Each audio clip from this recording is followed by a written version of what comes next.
É uma alegria estar com vocês. Tenho passado já por ali, vi o templo que o Senhor está construindo nesse lugar. E Deus lhes dará todo o recurso para terminar. Porque o Deus que dá visão é o mesmo Deus que dá a provisão. O Deus da visão é o Deus que dá a provisão. Ele nunca nos dá uma visão sem que nos dê também a provisão para cumprir a visão que Ele nos dá, que Ele nos entrega. Vocês confiam nisso? Vamos aplaudir a Ele mais uma vez.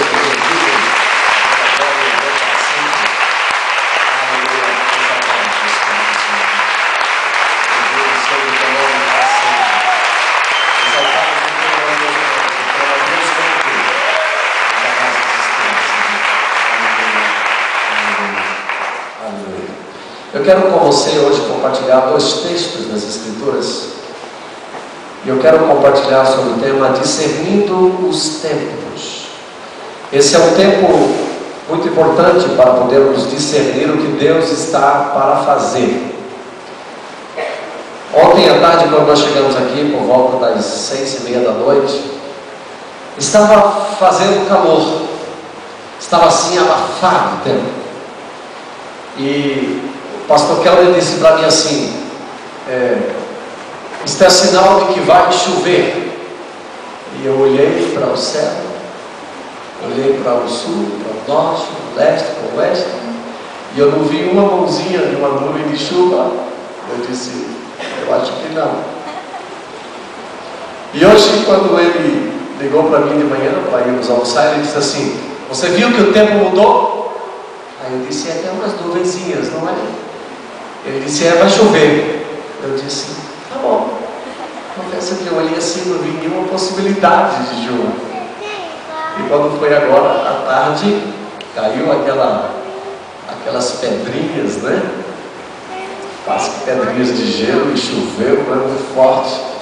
E aí eu estava pensando justamente nisso que Deus quer compartilhar conosco nessa noite. Discernindo os tempos. A capacidade de discernir, de com maturidade perceber o que Deus está fazendo, o que Deus está por fazer neste tempo. A Bíblia diz lá em 1 Crônicas, capítulo de número 12, 1 Crônicas 12, o primeiro texto que eu quero rapidamente abrir com você. O verso de número 32 fala a respeito da tribo de Issacar. Mas é interessante percebermos que Davi estava assumindo o trono em Jerusalém. E o interessante é que começou a vir das tribos, das 12 tribos de Israel, começou a se aproximar as pessoas que queriam se alistar para fazer parte do exército de Davi. E a partir do verso 24 fala, por exemplo, da tribo de Judá se levantou 6.800 homens armados. Da tribo de Simeão se levantou 7.100 guerreiros. A Bíblia diz aqui que da tribo de Levi se levantaram 4.600 guerreiros. Da tribo de Benjamim, 3.000 guerreiros. Da tribo de Efraim, 20.800. O verso 31, da tribo de Manassés, 18.000. Vamos pular um pouquinho. Da tribo de Zebulon, capítulo 33, 50.000. Da tribo de Naftali, 1.000. E 37.000 homens armados de escudos. E por aí vai. O que me chama a atenção aqui no verso número 32 é quando a palavra de Deus diz da tribo de Issacar. Diga Issacar. Diga a tribo de Issacar.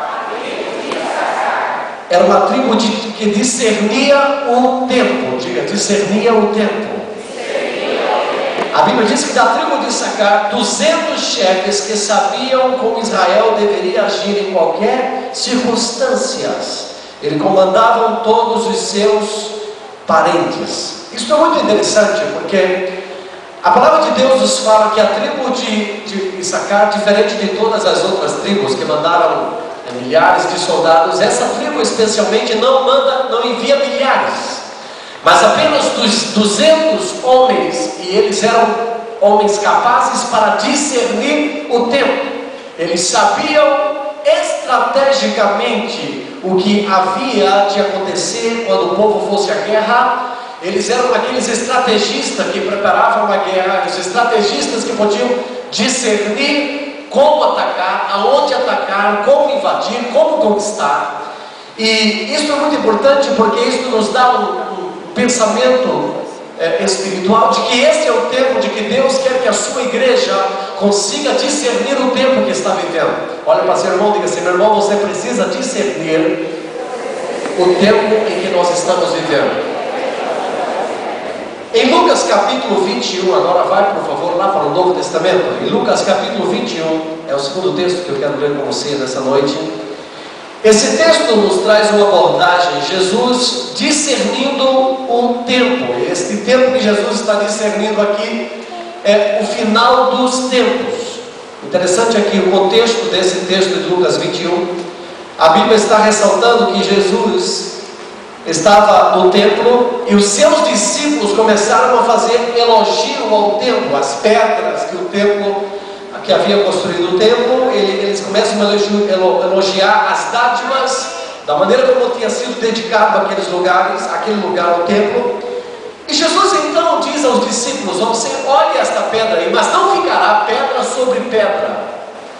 Então Jesus começa a falar a respeito do final dos tempos, porque os discípulos lhes fazem uma pergunta: Senhor, quando acontecerão estas coisas? Então os discípulos, eles também queriam discernir o tempo, eles queriam saber em que tempo aquelas coisas haveriam de acontecer. Então Jesus começa então a fazer um prognóstico.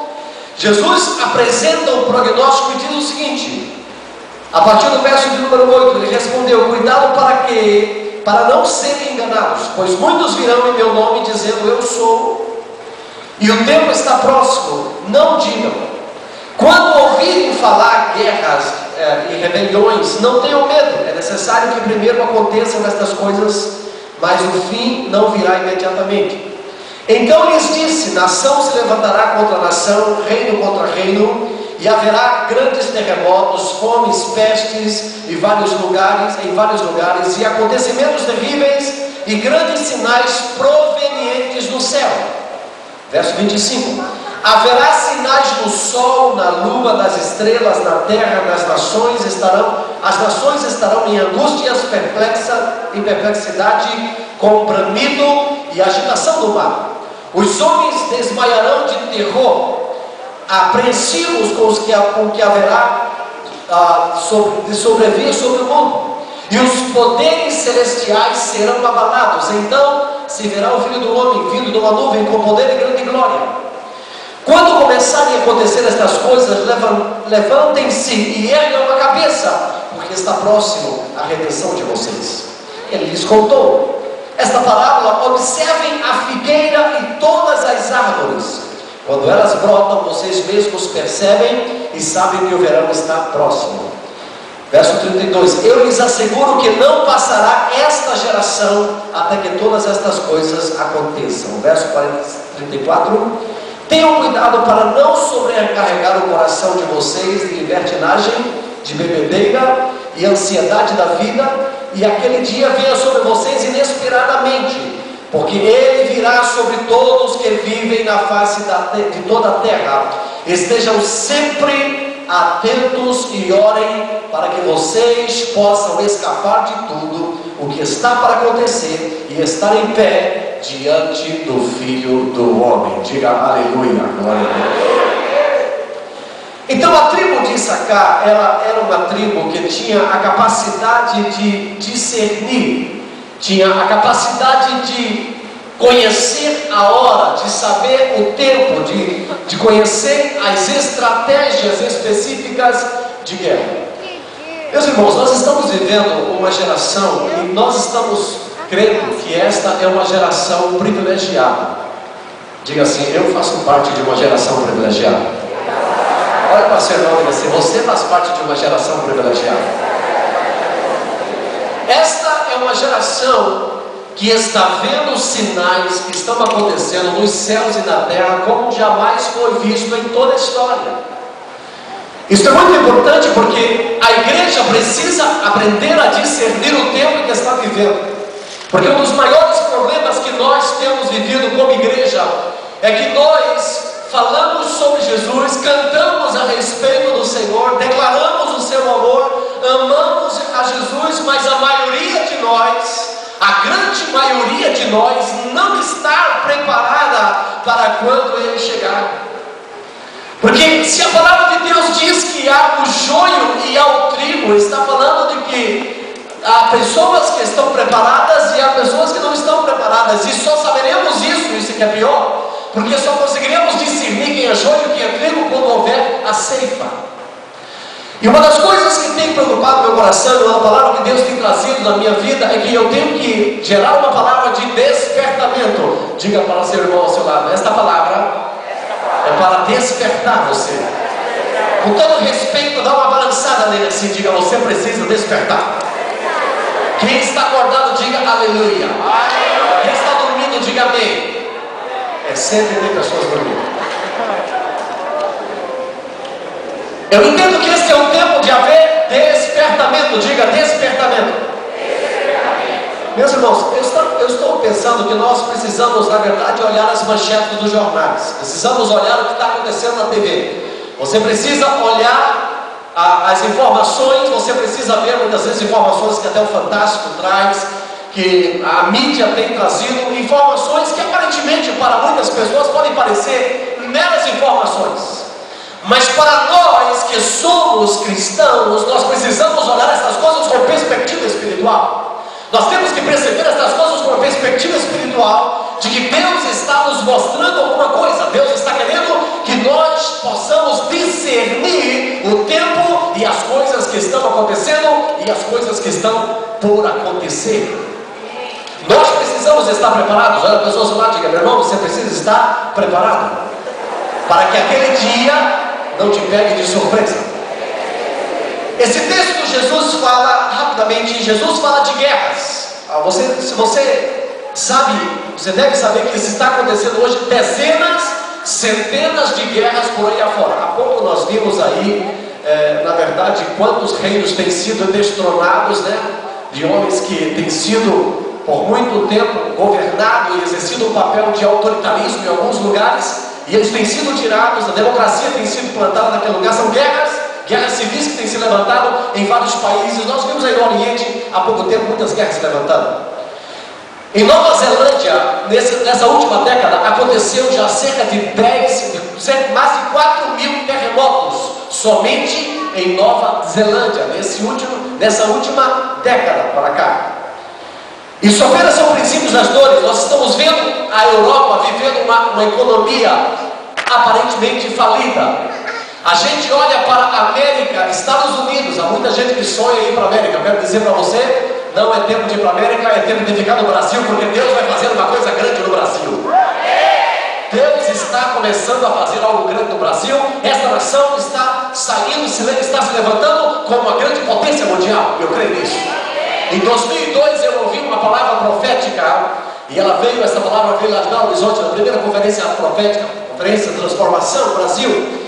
E a profetisa Cindy Jacobs disse que o Brasil seria a primeira nação da América Latina a sair da dívida externa. Isso aconteceu em 2007, o Brasil não tem mais dívida externa.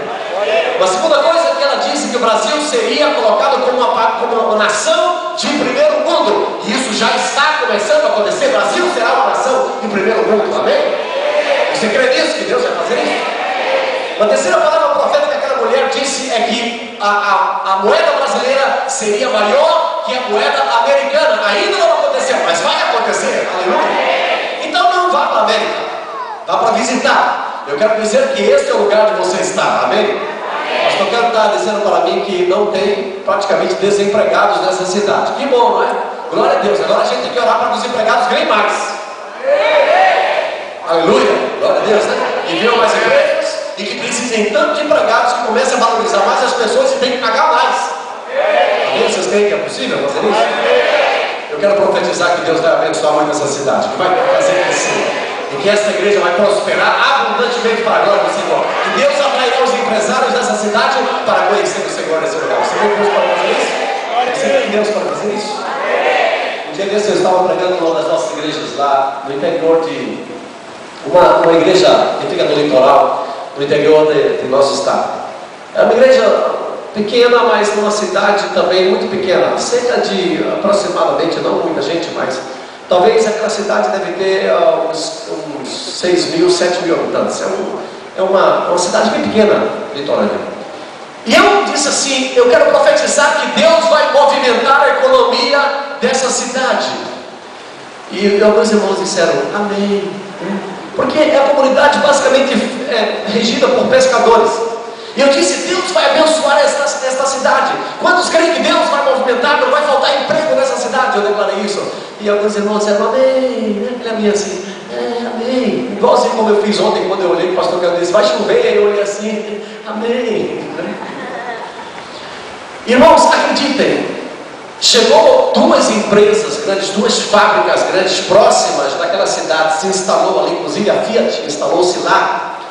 E agora eles descobriram uma grande necessidade de construir um porto naquela região e escolheram justamente a cidade de Ponta de Pedras para fazer um porto, para construir um porto naquele lugar.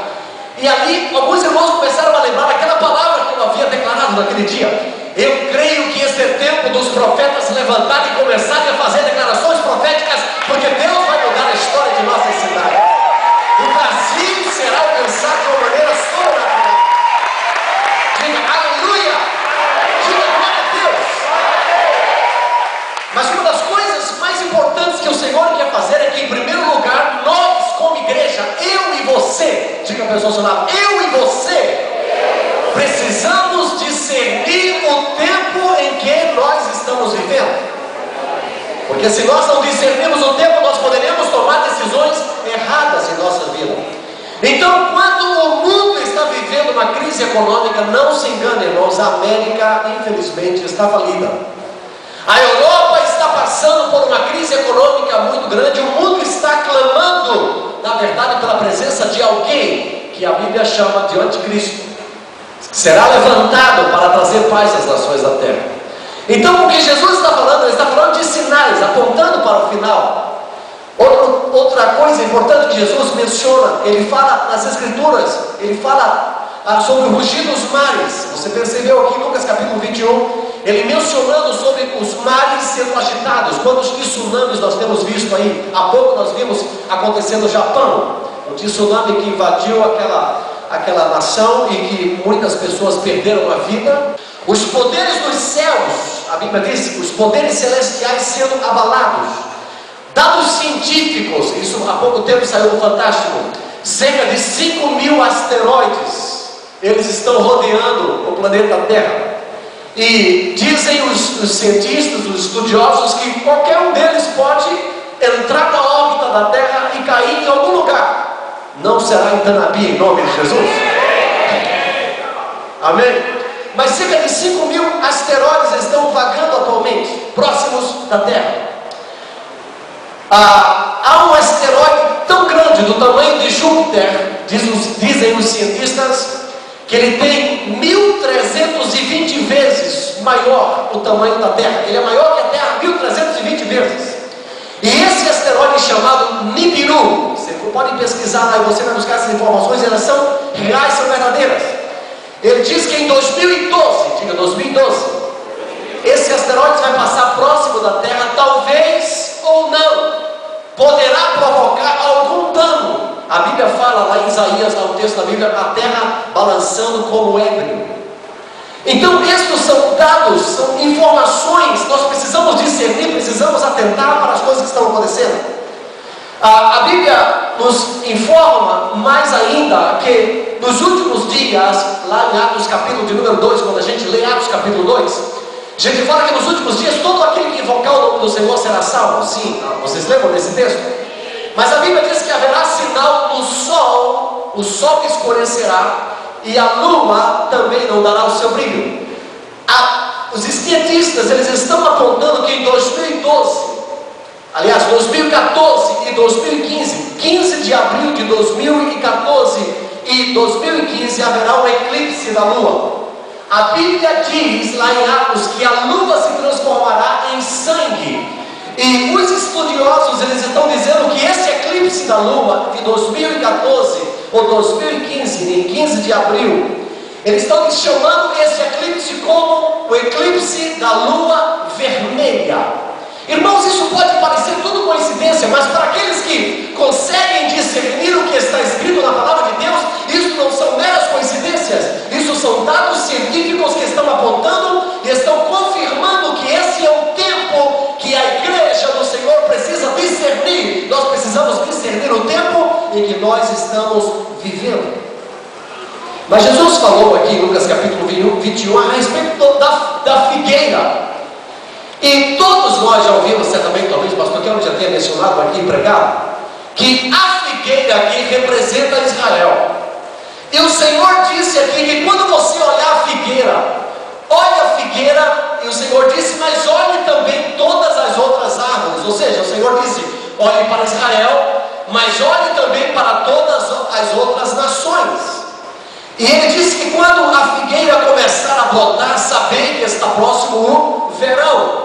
O que é que Jesus queria dizer? Ele estava falando a respeito de Israel. Vocês sabem que em 1948 Israel se transformou como Estado judeu, estabelecido.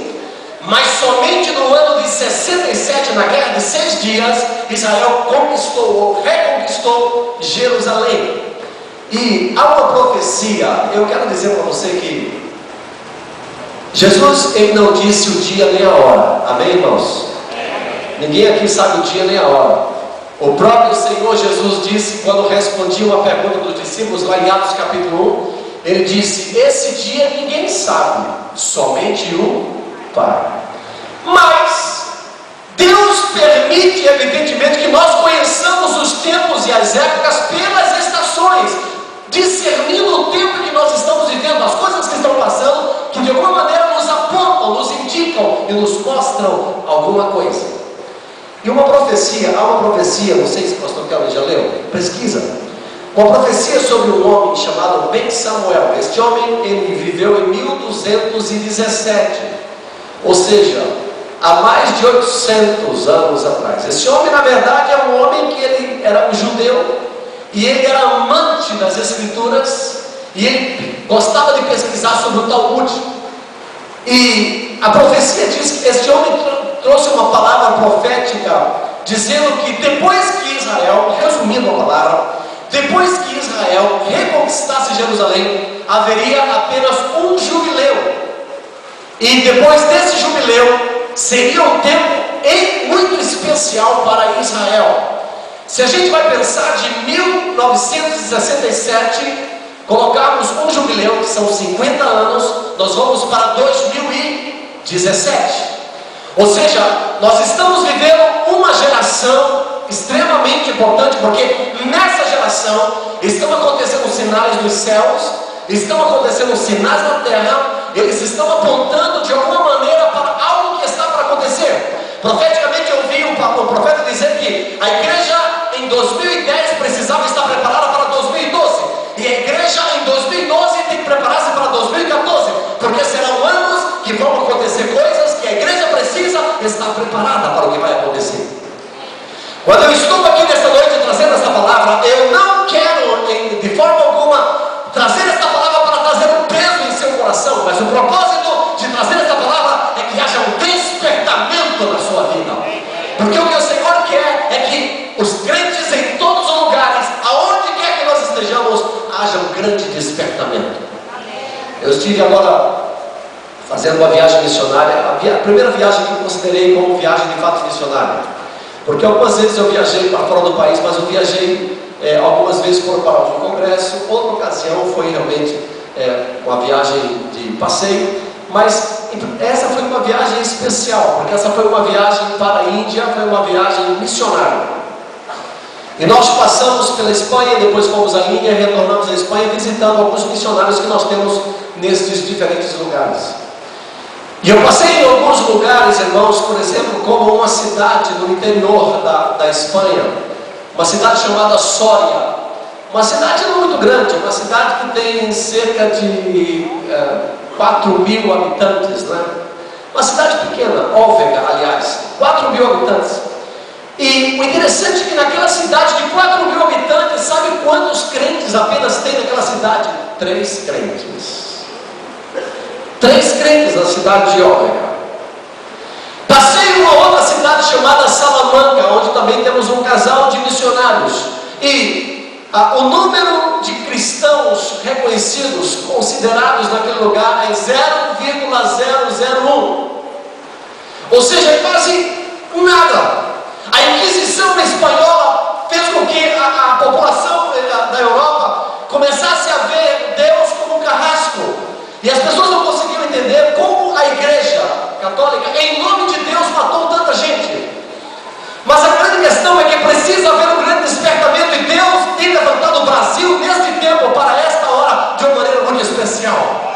Porque alguns pregadores têm declarado o seguinte, que a nuvem da glória de Deus por algum tempo pairou sobre a Inglaterra, e Deus trouxe uma visão sobre os ingleses para que os ingleses levassem o Evangelho a todas as nações da terra. E quando os ingleses atenderam a este chamado de Deus, eles começaram a enviar missionários para a face da terra, e em contraposição Deus começou a abençoar a economia dos ingleses, e os ingleses se tornaram uma nação cristã por muito tempo, e uma nação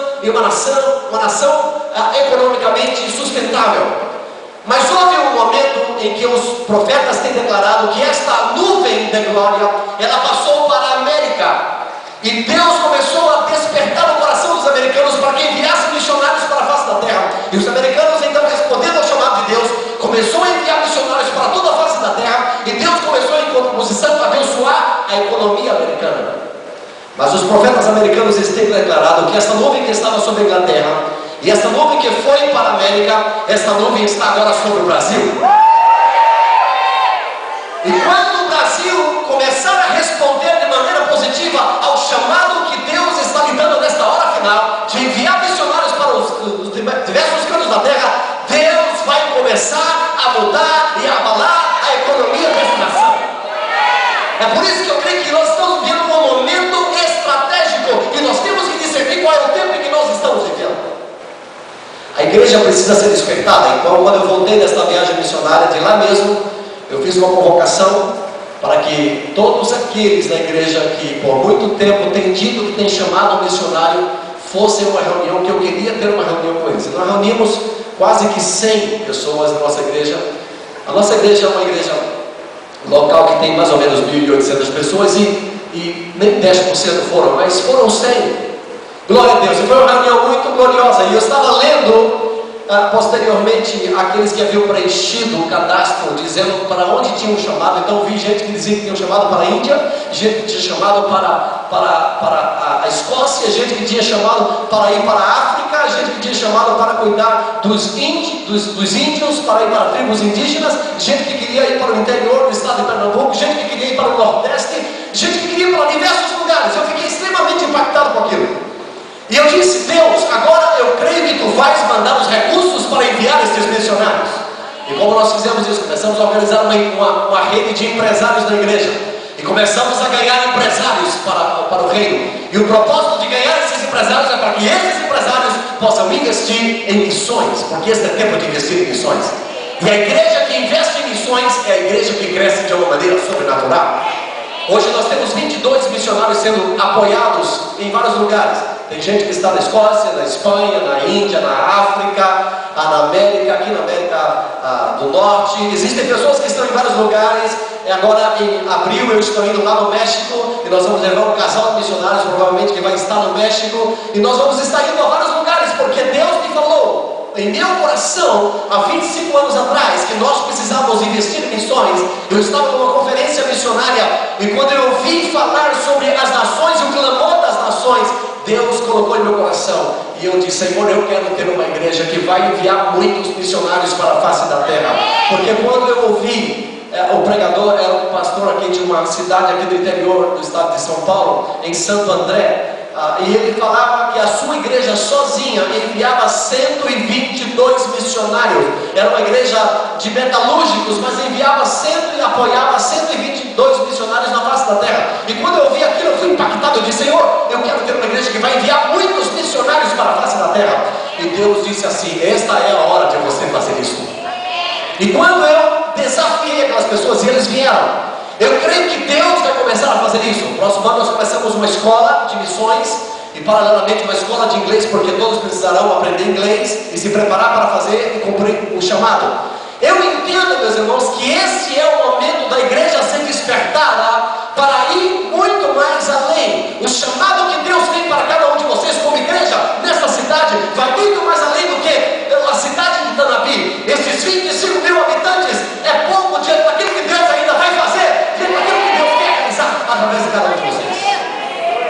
igreja, ela tem que crescer. E ela vai crescer. Mas ela não pode apenas crescer, e não tem apenas que crescer aonde ela está geograficamente. Deus quer estender as suas tendas. Isaías 54. Ele quer fazer vocês transbordarem para a direita e para a esquerda. Ele manda você esticar as cordas, porque transbordarás para a direita e para a esquerda. Diga aleluia. Agora nós precisamos entender bem esse versículo, porque um dia eu ouvi um pastor que ia pregar e ele convidou várias pessoas. Isso foi um anúncio lá em Recife. Ele convidou as pessoas para irem, porque ele ia pregar uma palavra que Deus tinha dado para as pessoas emagrecerem. E aí foi muita gente para aquela reunião, né? Eu disse assim até minha esposa, meu irmão, vai também, não custa nada, né? E quando ela chegou lá, o pastor então leu o texto: transbordarás para a direita e para a esquerda. Misericórdia. Nós temos que entender e discernir teologicamente o que Deus quer dizer. Ele está falando de crescimento. Diga aleluia. Você vai crescer. Eu profetizo que Deus vai levantar muitos empresários nesse lugar. E é uma palavra de meu pai Raul Chaves, é que este é o ano que Deus vai começar a abençoar a igreja financeiramente de uma maneira sobrenatural. Nós entramos na década da urgência, entramos na década onde Deus vai começar a fazer as coisas rapidamente. Aquilo que nós passamos 100 anos para fazer, nós vamos fazer em um ano. Deus vai começar a fazer coisas sobrenaturais. Esse é o tempo que a igreja precisa ser despertada. Precisa haver um grande despertamento da igreja. Você precisa ser despertado, porque esses sinais estão apontando para os últimos dias. Mas aí a grande pergunta para nós hoje, nessa noite, diante do que nós ouvimos, é: o que a igreja precisa fazer ao discernir os tempos? Qual é o meu papel? Qual é o seu papel? Qual é a minha responsabilidade? Qual é a sua responsabilidade quando nós entendemos que nós estamos vivendo um tempo importante na história da igreja? Qual é o nosso papel? Em primeiro lugar, precisamos voltar à vida da igreja primitiva. A primeira coisa importante que a igreja precisa fazer, ela precisa voltar à vida da igreja primitiva. Como era a igreja primitiva? Vai lá para Atos.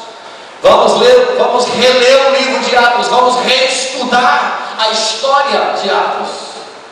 Eu tenho lido ultimamente o livro de Atos, e a Bíblia fala que a igreja de Atos era uma igreja que tinha tudo em comum. A Bíblia diz que não havia necessidade entre eles. Nós estamos fazendo uma reunião lá nas sextas-feiras pela manhã, que é uma reunião chamada reunião de arrependimento. Mas não é uma reunião para a igreja. Em primeiro lugar, é uma reunião para os pastores, porque os pastores precisam se arrepender. Então é uma reunião que nós estamos tendo pela manhã, que está reunindo os pastores, as pastoras e os músicos. Todos aqueles. Nós temos alguns músicos de tempo integral e eles podem vir, mas tem outros que não dão tempo integral e trabalham outros horários e conseguem vir. Outros estão só estudando e também conseguem vir. Mas é uma reunião basicamente para nós podermos buscar o Senhor, nos arrependermos. E numa daquelas reuniões, Deus nos deu uma direção, deu a direção de nós, de colocarmos o gasofilácio e nós ofertarmos. E os líderes começaram a ofertar, e ofertamos, e todos nós ofertamos. E depois dissemos assim: o propósito dessa oferta aqui não é para a igreja, essa oferta aqui é para quem estiver aqui com necessidade. Agora, quem tiver necessidade, possa levantar e vir aqui pegar uma oferta. Aí ninguém queria levantar, com vergonha, constrangido, né? Foi a primeira vez que alguém ofereceu dinheiro e as pessoas não quiseram levantar para pegar, né? Quase que eu ia lá e pegava de volta. Mas como eu notava uma necessidade, eu podia fazer isso. Mas eu sabia que tinha algumas pessoas ali que tinham necessidade.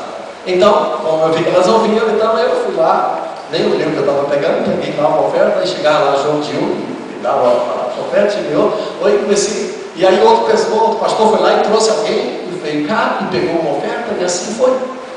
O que é isso, Gustavo? O que Deus nos fez fazer naquela manhã? Nós temos que voltar à igreja, nós temos que entender que a igreja de Atos era uma igreja que tinha tudo em comum. Diga aleluia. Diga que muito bom. Eu espero que aqui chegue também. Amém?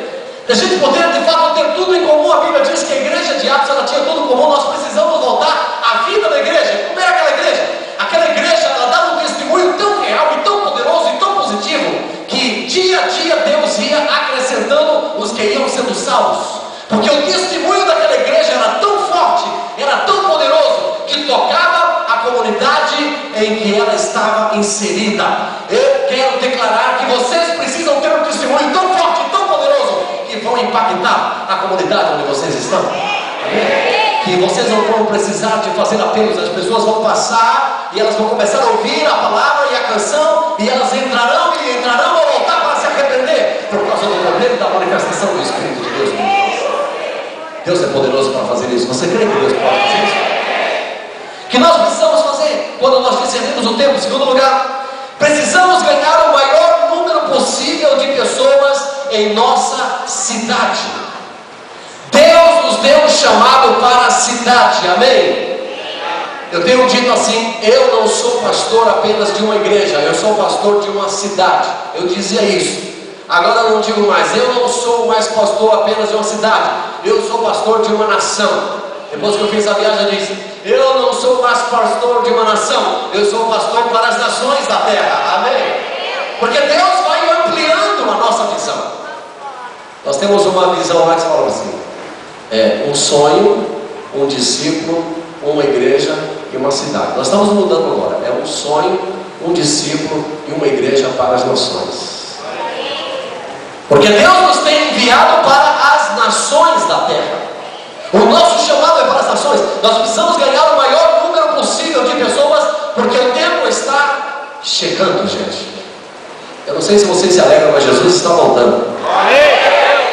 Essa profecia de Samuel, de Ben Samuel, em 1217, ele não sabia como discernir isso, porque ele viveu há 800 anos atrás, ele não teria como declarar isso.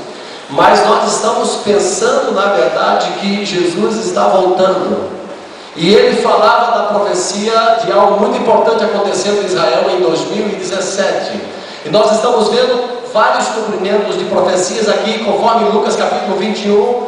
Todos esses sinais proféticos que eu declarei nesta noite, coisas que cientificamente têm sido verificado, têm sido percebido. Eu não sei se Jesus vai voltar em 2017, 2018, 2019. Eu não sei se Jesus vai voltar em 2012, 2014, eu não sei quando Jesus vai voltar, a Bíblia mesmo diz quando ele vai voltar. Mas o fato é que nós estamos vivendo uma geração profética, uma geração que tem que discernir o momento em que está vivendo, para que nós possamos de fato nos preparar para o que Deus estará derramando sobre nós.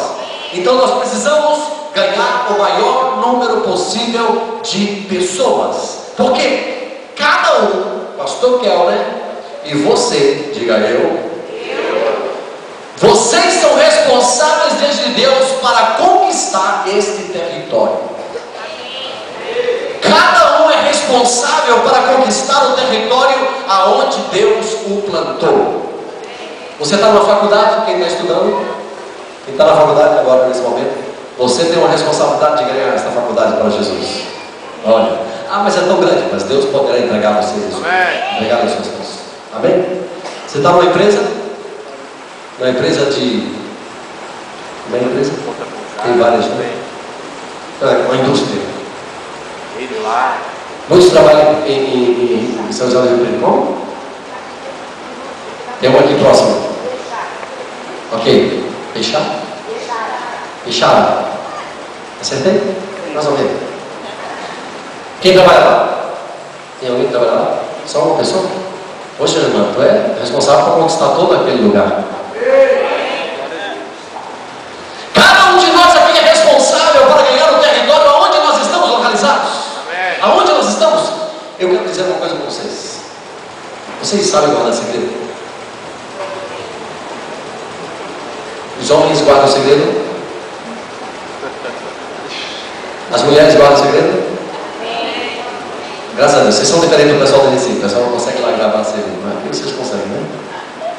Eu vou contar um segredo para vocês. É que eu estou grávida. Eu estou grávida de uma cidade. Aleluia. Você precisa engravidar nesta noite. Deus quer que você fique grávido desta cidade. Deus quer que você sonhe com cada parente seu alcançado para a glória do Senhor. Deus quer que você sonhe com seus vizinhos alcançados para a glória do Senhor. Deus quer que você sonhe com as pessoas que trabalham com você na empresa, na escola, que estão na faculdade, que estão junto com você. Esse é o campo que você precisa conquistar, que você precisa alcançar. Porque esse é o tempo que nós temos que ganhar o maior número Diga aleluia. O que a igreja precisa fazer ao discernirmos o tempo? Primeiro, terceiro lugar, precisamos preparar o lugar para o grande derramar do Espírito Santo que está sobrevindo sobre o Brasil.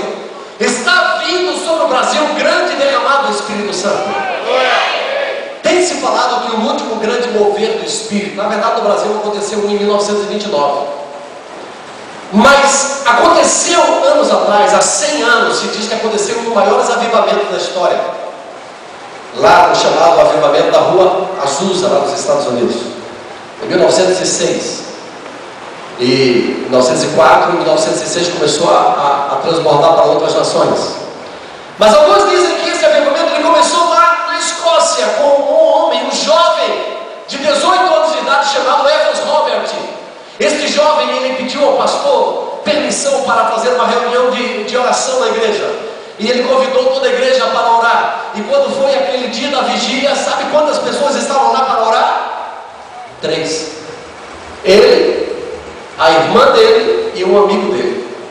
E eles oraram por 3 anos pedindo um avivamento na Escócia. E depois de 3 anos, ele tinha agora 22 anos de idade, e Deus derramou, rompeu um grande avivamento. Evans Robert diz a história que em 6 meses aquele jovem ganhou 150 mil pessoas para Cristo. Deus precisa apenas de um jovem, de um homem, de uma mulher, de alguém que diga: Senhor, eu quero ser esse ícone do avivamento na minha cidade, e Deus vai derramar este avivamento. Mas tem se dito sobre o Brasil que o avivamento que virá sobre o Brasil será 12 vezes mais. Aleluia! Já pensou nisso? Um avivamento será 12 vezes mais do que o último avivamento. Será 12 vezes mais poderoso e mais forte que o poder das cataratas do Iguaçu, disse o profeta. O que Deus está para derramar no Brasil é algo grande, irmãos, e isso vai afetar não somente a economia da nossa nação, mas vai afetar toda a população dessa nação. Hoje está se convertendo cerca de 7 mil pessoas por dia no Brasil. Deus está decidindo salvar essa nação. Nos próximos 15 anos nós teremos uma nação evangélica.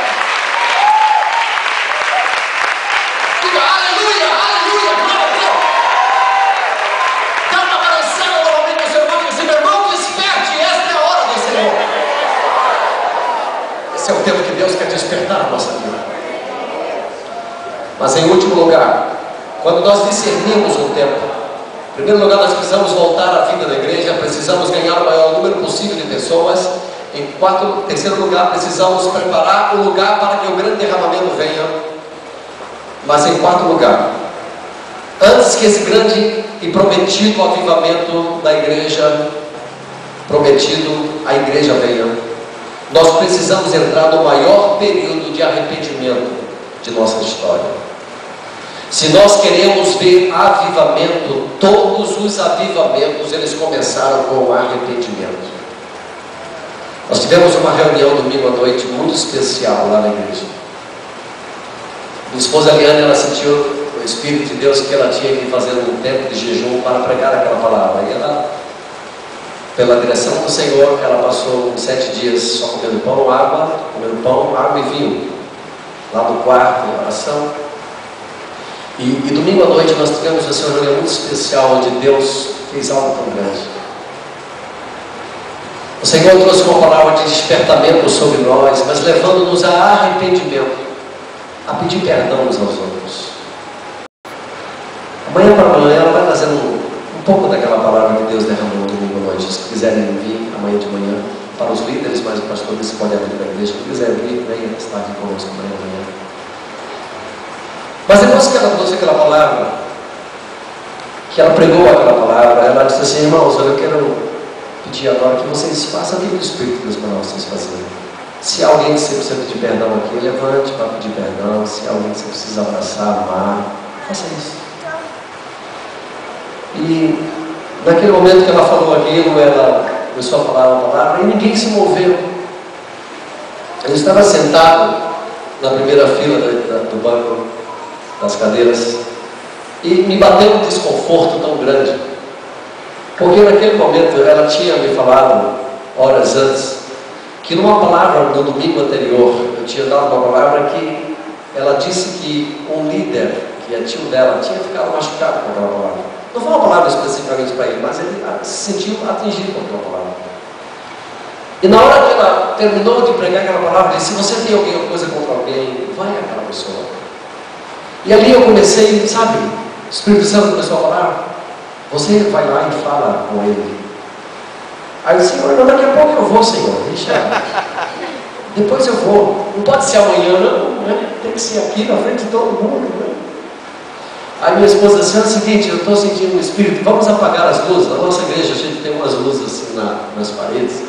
Então apagamos as luzes centrais e ficou só aquela luz assim, sabe, todo ao redor. E ficou assim aquela meia luz, né? Mais fácil.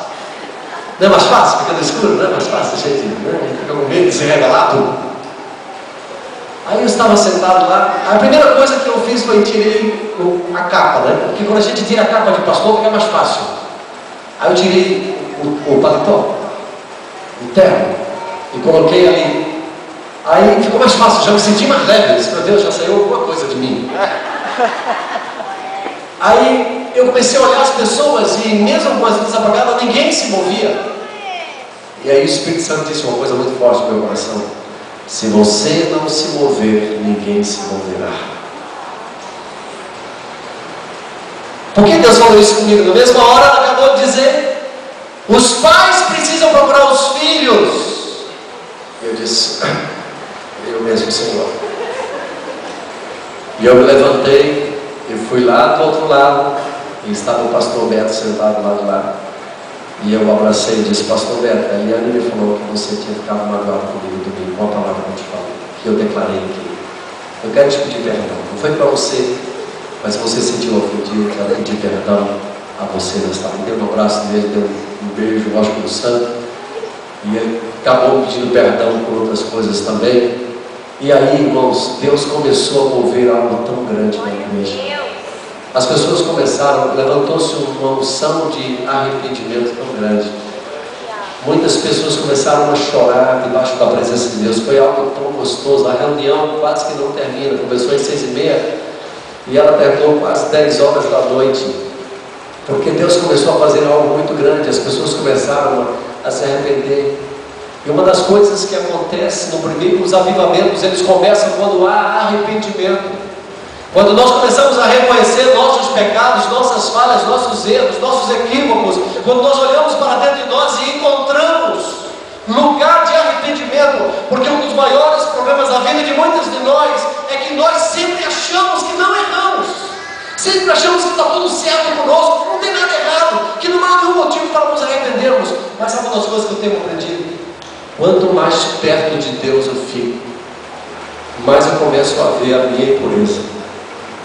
Quanto mais eu me aproximo dele, quanto mais eu oro, quanto mais eu busco, mais eu percebo as minhas falhas. Um dos maiores problemas na vida de muita gente é que nós não conseguimos ver o ponto cego que existe na nossa vida.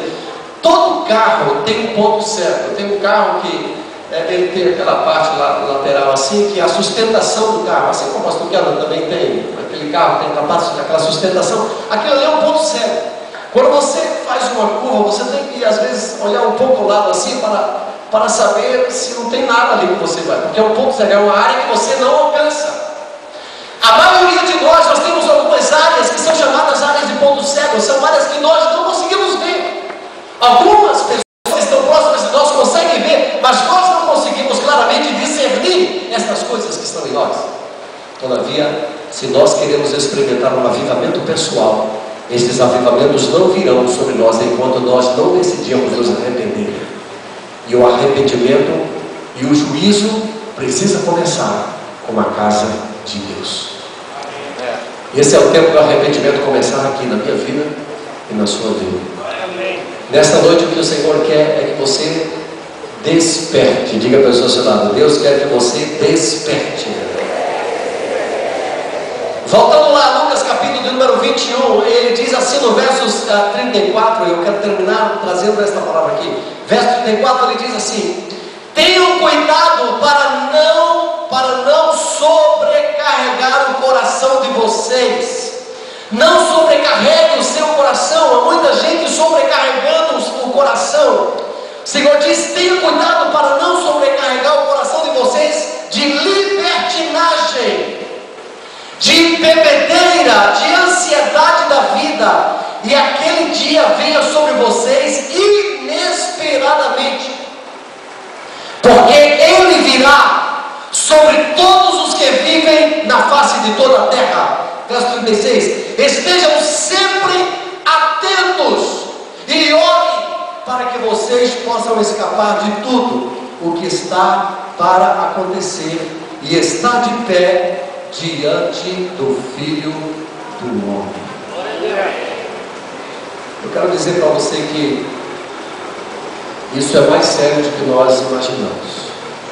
Cada um de nós aqui precisamos estar preparados para aquele dia. Cada um de nós. Um dia todo joelho se dobrará e toda língua confessará que Jesus Cristo é o Senhor para a glória de Deus. Todos. De uma maneira ou de outra, de uma forma ou de outra, mas todos nós compareceremos perante o Senhor. E o que nós vamos dizer? Ó, meu irmão, meu filho, quantas pessoas dizem assim: eu não tive muito tempo não, tu sabes que eu trabalhava muito, eu tinha muito trabalho, não tinha tempo de ganhar vidas. O que é que você vai dizer para mim?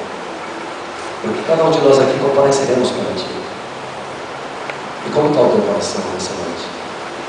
Porque nós poderemos nos reunir toda semana, poderemos juntos adorarmos ao Senhor, poderemos cantar a Ele, poderemos ouvir uma palavra que nos impacte, que nos desafie, e sairmos desse lugar e voltarmos a fazer as mesmas coisas que fazemos antes. Mas nós poderemos vir à reunião, ouvir a palavra e sair decididos a mudar a história dessa cidade. Porque eu creio que Tanabi poderá ser uma outra cidade, quando apenas cada um de nós decidir ser exatamente o que Deus espera que você seja nesta geração. Eu creio que uma geração pode ser alcançada, e esta geração só pode ser alcançada por esta geração. Você é o responsável para alcançar esta geração. Olha para o seu celular e diga: você é responsável para alcançar esta geração. E eu quero dizer que nunca é tarde para isso. Amém? Minha mãe, aos 77 anos, ela dirigiu por 5 anos uma igreja no interior. Começou uma igreja lá com 4 ou 5 pessoas, e ao sair, depois de 5 anos depois, deixou uma igreja com 82 pessoas. Se Deus pode usar uma senhora de 77 anos, Ele pode usar você jovem também nesta geração. Mas não deixe passar essa geração, porque Deus vai requerer de cada um de nós. É tempo de nos prepararmos, porque temos que discernir o tempo que nós estamos vivendo. Nós temos que entender esse momento que nós estamos vivendo, para que nós possamos saber o que nós temos que fazer, qual é a próxima etapa. Esta igreja está vivendo já 2 anos nesse lugar, e há 2 anos que vocês estão na peleja da construção daquele lugar lá, mas vocês precisam entender o que é que Deus quer para vocês mais nesses próximos 10 anos. Já são 10 anos que se passaram. O que foi que vocês alcançaram? E o que é que Deus ainda quer que vocês alcancem nos próximos 10 anos? Então vocês precisam discernir o tempo e saber que este é o momento chave, e que os próximos 10 anos Deus vai fazer coisas que vocês nunca esperaram que Ele fizesse. Porque vai acontecer coisas sobrenaturais em todo o Brasil. O Brasil, como essa chama viva, esta brasa viva, é uma nação preparada, está sendo preparada para enviar missionários a todos os cantos da terra. E economicamente essa nação estará preparada para enviar esses missionários, assim como foram os ingleses, assim como foram os americanos. Agora é a hora do Brasil, a nossa hora chegou. Quem de pé, diga que a hora chegou, essa é a hora. Diga aleluia. Eu queria que você pudesse soltar no seu coração nesta hora.